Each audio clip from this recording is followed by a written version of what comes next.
Boa tarde a todos. Boa tarde. Representando aqui também a Igreja Católica.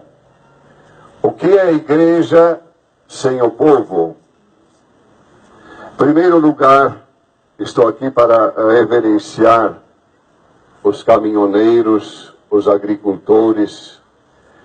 Eu imagino já 8 dias longe dos seus familiares, passando por sacrifícios tão grandes, falta de dinheiro porque estão parados, as contas estão correndo.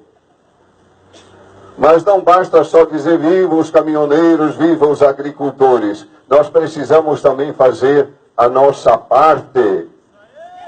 Precisamos fazer a nossa parte. Sem sacrifícios não vamos conseguir mudanças. Vocês sabem que nós estamos vivendo um tempo no Brasil de escravidão. Nós somos escravos e não sabemos.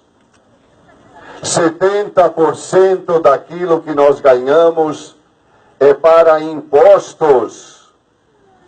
E onde é que vão esses impostos? Para aquele bando de ladrões que assaltaram o nosso país e estão entregando o nosso país para forças estrangeiras. Nós precisamos lutar, nós precisamos nos unir. Nós temos um exemplo na Bíblia. O povo de Deus que era escravo no Egito quiseram a liberdade e Deus caminhava à frente deles. Deus caminha também na nossa frente, mas nós precisamos querer.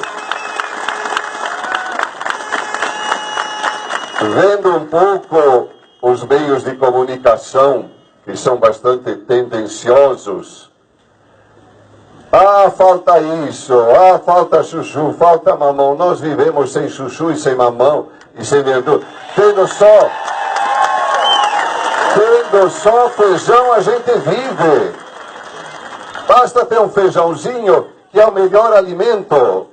Então, é preciso que nós também arregacemos as mangas. É preciso, vamos dar também da nossa vontade de querer mudanças para o Brasil.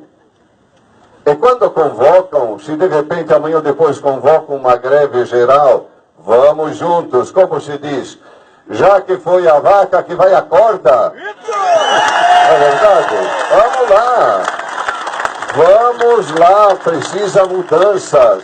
Não importa de onde elas vêm, mas nós precisamos fazer a nossa parte. Vamos levar isso a sério, pessoal. Senão, que Brasil nós queremos, como diz a Globo, né?